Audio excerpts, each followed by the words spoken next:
നമ്മളെല്ലാവരും ഒരുപാട് യാത്ര ചെയ്യുന്നവരാണ്, ഒരുപാട് ഫോട്ടോസ് എടുക്കുന്നവരാണ്. ഈ ഫോട്ടോ ഒക്കെ ഇൻസ്റ്റാഗ്രാം വഴി പോസ്റ്റ് ചെയ്യുന്നവരാണ്. ഇത് പോസ്റ്റ് ചെയ്യുന്നതിന് മുമ്പ് ഇതൊന്ന് എഡിറ്റ് ചെയ്ത് കിട്ടിയിരുന്നെങ്കിൽ നമ്മൾ പലരും ആഗ്രഹിച്ചിട്ടില്ല.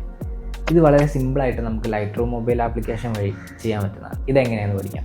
നമുക്ക് എഡിറ്റ് ചെയ്യേണ്ട ഫോട്ടോ അല്ലെങ്കിൽ പോസ്റ്റ് ചെയ്യേണ്ട ഫോട്ടോ ലൈറ്റ് റൂമിലേക്ക് ആഡ് ചെയ്ത ശേഷം ഇവിടെ കുറേ എഡിറ്റിംഗ് ടൂൾസ് നമുക്ക് കാണാം. ഇതൊന്നും നമുക്ക് നോക്കണ്ട. ഇതിലാദ്യം ഈ ഓട്ടോ എന്നുള്ള ക്ലിക്ക് ചെയ്താൽ നമ്മുടെ ഫോട്ടോ ഓട്ടോമാറ്റിക്കലി ഒന്ന് എൻഹാൻസ് ആവും. അതിൽ നമുക്ക് എന്തെങ്കിലും മാറ്റം വരുത്താനുണ്ടെങ്കിൽ ഈ ലൈറ്റിൽ ഓട്ടോമാറ്റിക്കലി ആ എൻഹാൻസിൽ അത് വൃത്തിയാണെന്ന് തോന്നുന്നവർക്ക് അത് വെച്ച് പോസ്റ്റ് ചെയ്യാം. ഇവിടെ ഇതാ ഇത് വെച്ചിട്ട് സേവ് ഡിവൈസ് ചെയ്താൽ എക്സ്പോർട്ട് ആവും.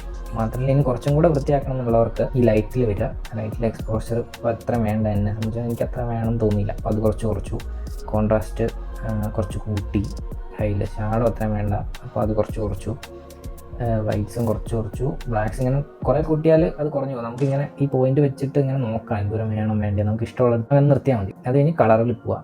എനിക്ക് പച്ച കുറച്ചും കൂടെ എടുത്ത് കാണണം. കളർ മിക്സ് എന്ന് പറഞ്ഞിട്ട് ഇവിടെ ഉണ്ട്. കളർ മിക്സിൽ ടാപ്പ് ചെയ്തിട്ട് ഇവിടെ നമുക്ക് ഓരോ കളറും വരും. ഗ്രീൻ എനിക്ക് വേണ്ട, ഗ്രീനിൽ ടാപ്പ് ചെയ്തു. അത് കഴിഞ്ഞ് ഇവിടെ ഹ്യൂ, സാറ്റുറേഷൻ, ലൂമിനസ് മൂന്നുമുണ്ട്. ഈ ഹ്യൂ എന്ന് പറഞ്ഞാൽ ഈ പച്ചേൻ്റെ കളർ മാറും. എനിക്ക് ആ പച്ച തന്നെ മതി. സാറ്റുറേഷൻ കുറച്ചാൽ ആ പച്ച മങ്ങി പോകുന്നുണ്ട് കൂട്ടി. ഇവിടെ നല്ലൊരു പച്ച വരും. ഈ പച്ചേനോട് സാമ്യമായിട്ട് നിൽക്കുന്ന കളറാണ് മഞ്ഞ. മഞ്ഞയും കൂടെ കുറച്ച് കൂട്ടിക്കഴിഞ്ഞാൽ ഒന്ന് എടുത്ത് നിൽക്കുന്നതുകൊണ്ട് മഞ്ഞേൻ്റെ സാറ്റുറേഷൻ ഞാൻ കൂട്ടി.